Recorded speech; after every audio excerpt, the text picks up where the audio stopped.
பிரைஸ்லாட் சுரேஷன், எப்படி சுகமா இருக்கீங்களா? சுகமா இருக்கும். Right right. என்ன திடீர்னு வந்திருக்கீங்க, சொல்லுங்க. ஏதோ கேட்கணும்னு சொன்னீங்களே. இந்த ஃபேஸ்புக்கில் இந்த வாலிப பிள்ளைகள்லாம் அந்த சொல்லுங்க சொல்லுங்க. கமெண்ட் ஜீசஸ் அப்படின்னு சொல்லிட்டு போட்டு இதெல்லாம் பேசுகிறாங்களே, அது எப்படி கஷ்டமாக இருக்கும். அதாவது நான் காட்டுறேன், நீங்கள் பாருங்க. இதுதான் நான்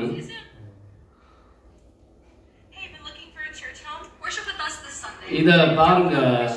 அன்பு தேவனுடைய பிள்ளைகளை இதை ஒரு பாருங்க.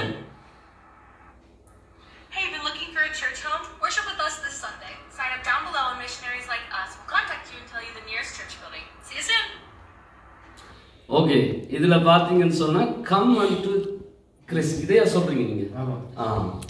கம் அன்டு கிறிஸ்ட்னு சொல்லி இப்ப அண்மை காலத்துல பாத்தீங்கன்னா இந்த சோசியல் மீடியாவில் அதிகமா இவங்க பரவிக்கிட்டு வராங்க. கிட்டத்தட்ட 6 மில்லியன் பேர் வந்து லைக் பண்ணியிருக்காங்க இந்த பேஜை ஃபேஸ்புக்கில்.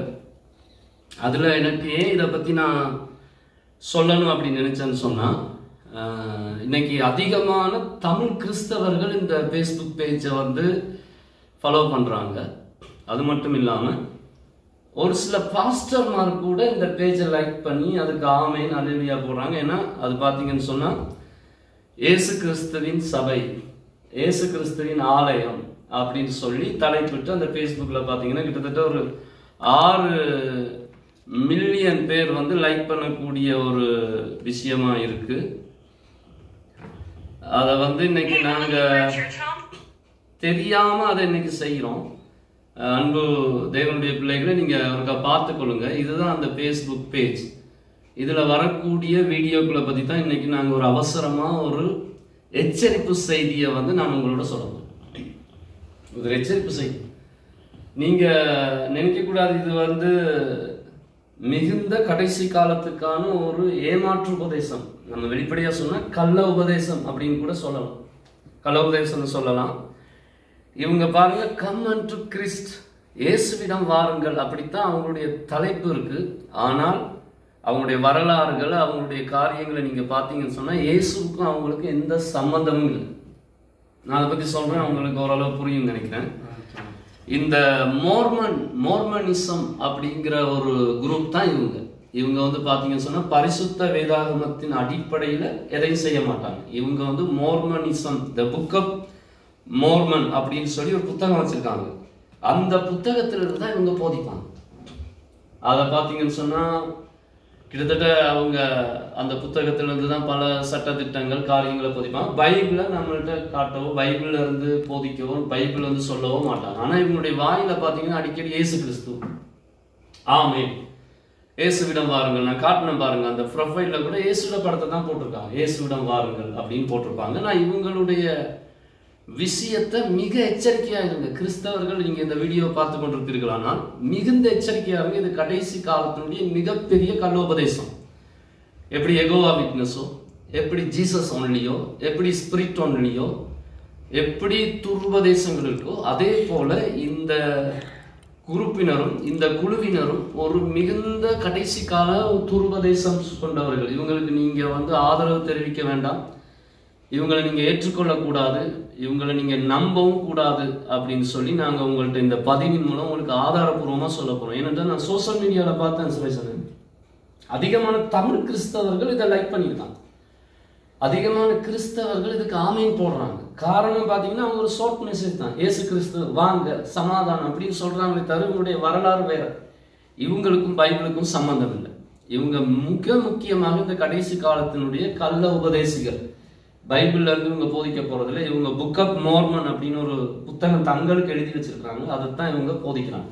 நம்ம ஒண்ணு நல்லா புரிஞ்சுக்கணும், யாரா இருந்தாலும் பைபிளுக்கு புறம்பா ஒரு விஷயத்த வச்சு ஒரு புத்தகத்தை நான் எழுதியிருக்கேன், வாங்க இதுல இருந்து நான் உங்களை போதிக்கிறேன், இதுல இருந்து உங்களை நான் நடத்துறேன் அப்படின்னு போனாலே நான் ரொம்ப கவனமா இருக்கும், ரொம்ப கவனமா இருக்கும். ஏன் பைபிள்ல இருந்து நீங்க எடுக்கலன்னு நாங்க அவங்கள்ட்ட கேட்கணும். அதுல இருந்து நாங்க விலகி இருக்கிறது எங்களுக்கு நல்லது. இந்த ஹிஸ்டரியை நம்ம ஒரு பார்ப்போம், இவங்க யாரு எப்படி வந்தாங்கன்னு சொல்லி. சரி, ஓகே. அதுக்கு முன்னுக்கு நீங்க எனக்கு வாசிங்க, மத்தேயு 24:5 வாசிக்கீங்களா? ஏனெனில் அநேகர் வந்து என் நாமத்தை தரித்து கொண்டு நானே கிறிஸ்து என்று சொல்லி அநேகரை வஞ்சிப்பார்கள். பாத்தீங்களா? ஏனெனில் என் நாமத்தை தரித்து கொண்டு, இயேசுவின் நாமத்தை தரித்து கொண்டு, நம்ம வேற ஒரு பேர்ல அவங்க வந்தாங்கன்னா நாங்க ஏற்றுக்கொள்ள மாட்டோம். பாருங்க, இப்ப இவங்களோட ப்ரொஃபைல்ல பாருங்க 6 மில்லியன் பேர் லைக் பண்ணியிருக்காங்க. இயேசுல படம் தான் போட்டிருக்காங்க. இயேசுவை பத்தி தான் இவங்க சொல்றாங்க. ஆனா இவங்களுடைய டாக்டரின நம்பிக்கையை, இவங்களுடைய அந்த புக் ஆஃப் மார்மன் எடுத்து பாத்தீங்கன்னு சொன்னா இயேசுவுக்கு இவங்களுக்கு சம்பந்தம் இல்லை. நான் உங்களுக்கு சொல்ல போறேன். சுருக்கமா இப்ப நான் சொல்றேன், இவங்களுடைய வரலாறு எப்படி ஆரம்பிச்சுன்னு கேள்வி. அதாவது ஜோசப் ஸ்மித் அப்படிங்கிறவர் தான் இந்த நிறுவனத்தை ஆரம்பிச்சார். அவருடைய வரலாறு நான் சுருக்கமா வாசிக்கிறேன் பாருங்க. டிசம்பர் மாதம் 23ஆம் தேதி 1805 அன்று ஜீனியர் ஜோசப் ஸ்மித் பிறந்தார். அவர் அமெரிக்காவில் உள்ள வின்சென்ட் கவுண்டின் வென்மார்ட் என்ற இடத்தில் பிறந்தார். 1820 தன்னுடைய 14வது வயதில் எந்த மதத்தில் சேர்வது என்பதை பற்றி குழப்பம் அவருக்கு வந்தது. அவர் காட்டிற்குள் சென்று ஜெபம் செய்த போது பிதாவாகிய தேவன் மற்றும் இயேசு கிறிஸ்துவை குறித்த தரிசனங்களை கண்டார். அந்த தரிசனத்துல அவர் கேட்டிருக்கிறார். அவர் கண்ட தரிசனத்துல யார் அவர் பிதான்னு நினைச்சாரோ, யார் இயேசு கிறிஸ்து நினைச்சாரோ எங்களுக்கு தெரியாது. ஆனா அப்படி வந்தவங்க சொல்லியிருக்காங்க, இந்த உலகத்துல இருக்கிற எந்த சபையுமே உண்மையான சபை இல்லை, நீ ஒரு சபையை ஆரம்பி அப்படின்னு இவருக்கு சொல்லியிருக்காங்க. இவருடைய 14வது வயதுல. அப்ப இவர் என்ன பண்றாருன்னா 1829ல திரும்ப ஒரு தரிசனத்தை காண்றார். என்ன தரிசனம்னா, மொரோனி அப்படிங்கிற ஒரு தேவ தூதன் இந்த ஸ்மித் ஜோசப்ட வந்து சொல்றாரு, ஒரு இடத்துல இப்படி தங்க தட்டுகள்ல சில சத்தியங்கள் எழுதி ஒளிச்சு வைக்கப்பட்டிருக்கு, அதை நீ எடுத்து நீ வந்து மொழிபெயர்த்து சனங்களுக்கு சொல்லணும். இந்த பைபிள் பரிசுத்த வேதாகமம் இப்ப நம்ம பாவிக்கிறோமே கிறிஸ்தவர்கள், அந்த பைபிள் வந்து குறைகள் இருக்கு, அந்த சத்தியம் வந்து இன்னும் அதுல இது காணாது, அதை எங்களை சரியான பாதைக்கு நடத்தாது, நீ போய் இந்த தங்க தட்டுகள்ல ஓடுகள் இருக்கிறத மொழிபெயர்த்து புத்தகமாக்கி வார்த்தையை சனங்களுக்கு சொல்லு அப்படின்னு சொல்லி இந்த மொரோனி அப்படிங்கிற ஒரு தேவதூதன் வந்து சொன்னார். சொன்ன பொழுது அவர் இந்த விஷயங்களெல்லாம் எடுத்து தொகுத்து தான் த புக் ஆஃப் மோர்மன் அப்படின்னு சொல்லி ஒரு இதை எழுதுறார். த புக் ஆஃப் மோர்மன் அப்படின்னு சொல்லி எழுதி அதுல இருந்து தான் இன்னைக்கு இவங்க பிரசங்கிக்கிறாங்க. பைபிளுக்கும் இவங்களுக்கும் சம்பந்தம் இல்லை. நம்ம அவங்க என்னென்னத்துல நம்ம கிறிஸ்தவத்துக்கும் அவங்களுக்கும் முரண்பாடு இருக்குன்னு நான் சுருக்கமா சொல்றேன். இதை நீண்ட ஒரு வார்த்தையில நான் ஹிஸ்டரிக்கல், ஆனா நான் சுருக்கமா சொல்றேன். தேவையானவங்க உங்களுக்கு இது சம்பந்தமான விளக்கம் நோட்ஸ் தேவைன்னா நீங்க பிறகு நாங்கள் உங்களுக்கு என்னோட நம்பர்களை போடுறோம், நீங்க அந்த நம்பருக்கு தொடர்பு கொண்டு சொல்லுங்க, நான் உங்களுக்கு அது சம்பந்தமான நோட்ஸ் விளக்கங்களை நாங்க சொல்லலாம். அதாவது இப்ப கிறிஸ்தவத்துல பாத்தீங்கன்னு சொன்னா நமக்கு பிதா குமாரன் பரிசுத்த ஆவியானவர் 3 விதத்துல தேவன் தன்னை வெளிப்படுத்தியிருக்கார் பரிசுத்த வேதாகமத்தில். அப்படி 3 விதத்துல தேவன் பரிசுத்த வேதாகமத்தில் தன்னை வெளிப்படுத்தியிருந்தாலும் எங்களுடைய கோட்பாடு ஒரே தேவன், பிதா குமாரன் பரிசுத்த ஆவி. 3 விதங்கள்ல தேவன் முழு வேதத்துல கிரியை செய்திருந்தாலும் நாங்க 3 தேவர்கள் கடவுள்கள் அல்ல, ஒரே தேவன் 3 விதமாய் கிரியை செய்கிறார். இதுதான் கிறிஸ்தவத்தினுடைய அடிப்படை, இந்த வேதாகமத்தினுடைய கோட்பாடு, பரிசுத்த வேதாகமத்தின் கோட்பாடு. இதுதான் கிறிஸ்தவம். ஆனா இவங்க என்ன சொல்றாங்க, இந்த மோர்மனிசம், இந்த இயேசு கிறிஸ்துவின் சபைன்னு பேஸ்புக்ல தங்களை விளம்பரப்படுத்தி கொள்றவங்க என்ன சொல்றாங்கன்னா பாருங்க, வேதத்துக்கு புறம்பான சத்தியத்தை அவங்க சொல்றாங்க. இந்த பிதா ஒரு தனி கடவுள், இயேசு அவர் இன்னொரு கடவுள், ஆவியானவர் இன்னொரு கடவுள், நாங்களும் கடவுளா மாறணும். அதாவது மனிதர்களும் இந்த உலகத்துல நல்லா வாழ்ந்து அவங்க மரித்து சொர்க்கம் போகும் பொழுது அல்லது எங்கேயோ நரகத்துக்கு போகும் பொழுது அல்லது பரலோகம் போகும் பொழுது இவங்களும் இங்க பூமியில வந்து அவங்க நல்லா வாழ்ந்து பரலோகம் போனா அவங்களும் ஒரு கடவுளா மாறுறாங்க அப்படிங்கிற ஒரு உபதேசத்தை இவங்க சொல்றாங்க. அந்த இடத்துல முழு சத்தியத்துல இருந்து இவங்க எங்கள்கிட்ட கிறிஸ்தவர்கள்ட்ட இருந்து வேறுபடுறாங்க. இவங்களுடைய பேஸ்புக் பேஜை அவதானிக்கிற, பார்க்கிற, ஆமீன் அல்லேலூயா போடுற, லைக் பண்ற தேவனுடைய பிள்ளைகளுக்கு நான் சொல்றேன், இது முழுவதுமான கள்ள உபதேசம். இது யெகோவா விட்னஸை விட பயங்கரமான கள்ள உபதேசம். மிகுந்த எச்சரிக்கையா இருக்கு. இவங்க வந்து பிதா தனிக்கடவுள், ஆவியானவர் தனிக்கடவுள், இயேசு தனிக்கடவுள் அப்படிங்கிற கொள்கையில் இருக்காங்க. பல தெய்வ கொள்கைகளை இவங்க நம்புறாங்க.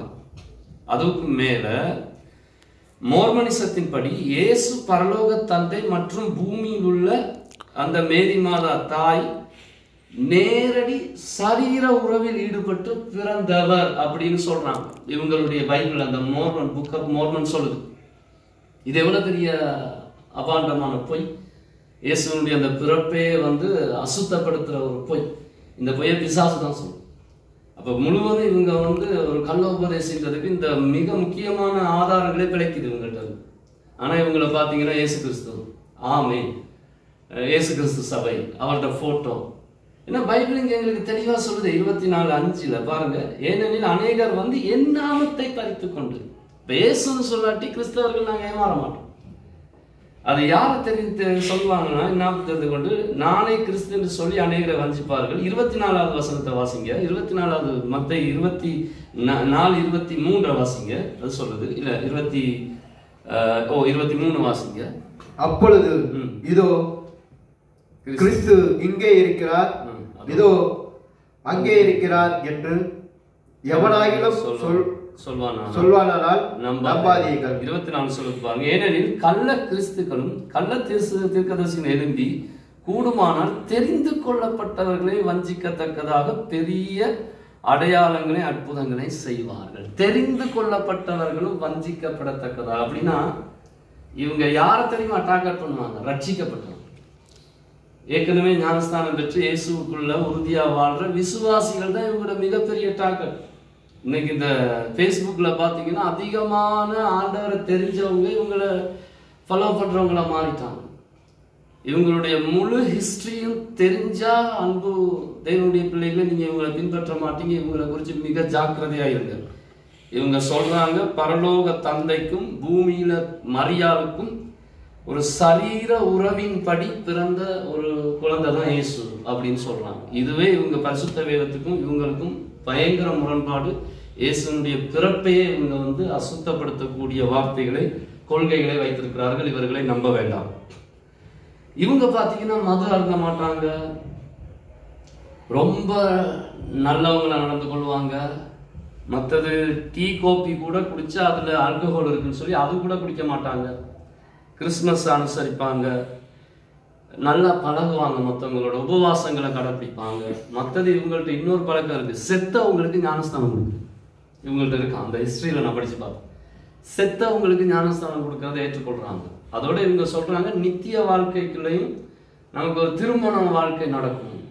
இங்க பூமியில ஒருத்தர் கல்யாணம் முடிச்சு கணக்க பிள்ளைகளை பெற்று கணக்க திருமணங்கள் பண்ணி கணக்க பிள்ளைகளை பெற்று அவர் பரலோகத்துல அவருக்கு தனி ஒரு ராஜ்யத்துக்கு மக்களை சேர்க்கிறாரு அப்படின்னு எல்லாம் சொல்றாங்க. தயவு செய்து கிறிஸ்தவர்கள் இந்த பேஸ்புக் பேஜ்ல இருக்கிறவங்களை தயவு செய்து ஃபாலோ பண்ணாதீங்க. நான் உங்களுக்கு ஏற்கனவே காட்டினேன். தயவு செய்து இவங்க நல்ல உபதேசிகள் அல்ல, மிகுந்த கடைசி கால கள்ள உபதேசிகள். இவங்களை குறித்து இன்னும் சில குறிப்புகளை சொல்லி நான் நிறைவு செய்யறேன். இவங்களை பார்த்தீங்கன்னா நேர்த்தியா உடை அணிஞ்சிருப்பாங்க, நல்ல அழகா வெள்ளை ஷேட் போட்டிருப்பாங்க, டை கட்டியிருப்பாங்க. இவங்களை பார்த்தீங்கன்னா பெச்சிலே இவங்களோட பேரெல்லாம் இருக்கும். அதுவும் இவங்க டெக்னிக் என்னன்னா இளம் வாலிப பிள்ளைகளை தான் இந்த அட்வர்டைஸ்மெண்ட்டுக்கு இவங்க பயன்படுத்துறாங்க. வாலிப பையன்கள் பயன்படுத்துறாங்க.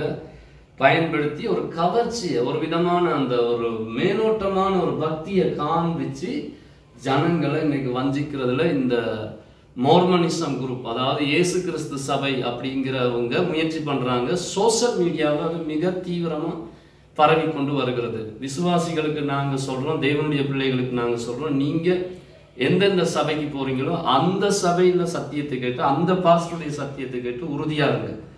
இவங்க பாத்தீங்கன்னா நல்லா படிச்சவங்களா இருப்பாங்க, நல்லா பிரெஞ்சு பேசுவாங்க, நல்லா இங்கிலீஷ் பேசுவாங்க. இப்படி பேசி ஜனங்களை அப்படியே கவரக்கூடிய ஒரு தன்மையில இருப்பாங்க. இவங்க நல்ல உபதேசிகள் அல்ல, கடைசி கால கள்ள உபதேசிகள். இவங்க எகோவா விட்னஸ் விட பயங்கரமானவங்க. ஏன்னா இவங்க இயேசு கிறிஸ்துவோட பேரை சொல்லித்தான் வர்றாங்க. அதை பைபிள் எங்களுக்கு ஏற்கனவே மத்தேயு 24:5 24வது வசனங்கள்ல தெளிவா சொல்லியிருக்கு. என் நாமத்தை தரித்து கொண்டு வருவார்கள் அப்படின்னு இருக்கு. இவங்க பிதாகுமாரன் பரிசுத்தாவி திருத்துவ தேவன் ஒரே தேவ கொள்கையை மறுக்கிறாங்க. பிதாவுக்கும் மரியாளுக்கும் நேரடி ஒரு சரீர உறவுல பிறந்த குழந்தை தான் இயேசுன்னு சொல்றாங்க. அப்ப பைபிளுக்கும் இவங்களுக்கு சம்பந்தம் இல்லை. இவங்க பைபிளை வச்சு போதிக்க போறதும் இல்லை. இவங்களுடைய மெயின் புத்தகம் த புக் ஆஃப் மோர்மன் அப்படிங்கிற புத்தகம் தான். இந்த புத்தகம் அந்த சிமித்துக்கு ஒரு தேவதூதன் கொடுத்து தான் அவர் இதை எழுதினார். இதுல நல்ல விஷயங்கள் கருத்துக்கள் இருக்கு, ஆனால் அது பைபிள் அல்ல. தயவு செய்து இந்த சோசியல் மீடியாவில் இருக்கிற கிறிஸ்தவர்கள், தமிழ் கிறிஸ்தவர்கள், அதுவும் இன்னைக்கு தமிழ் கிறிஸ்தவர்கள் அதிகமாக இவங்களை பின்பற்றி போகிறாங்க. அதனால தான் அந்த வாரம் எனக்கு வந்து இந்த வீடியோவை நாங்கள் ஒரு எச்சரிக்கை செய்தியாக நாங்கள் போடுறோம். தமிழ் கிறிஸ்தவர்கள் நீங்கள் இவங்களை பின்பற்றாதீங்க. இவங்க கடைசி கால கள்ள உபதேசிகள். தயவுசெய்து கவனமாக இருங்க. கர்த்தர் உங்களை ஆசீர்வதிப்பார். மேலதிகமாக உங்களுக்கு இதை பற்றிய நோட்ஸ் விளக்கம் தேவைன்னா நாங்கள் திரையில் ஒரு நம்பர் தரோம். அந்த நம்பருக்கு நீங்கள் தொடர்பு கொள்ளுங்க, உங்களுக்கு நாங்கள் அனுப்பிவிடுவோம். உங்கள் சபையில் உறுதியாக இருங்க, உங்கள் பாஸ்டர் சொல்கிறத கேளுங்க, மிக கவனமாக இருங்க. கர்த்தர் உங்களை ஆசீர்வதிப்பாராக. ஆமென், ஆமென்.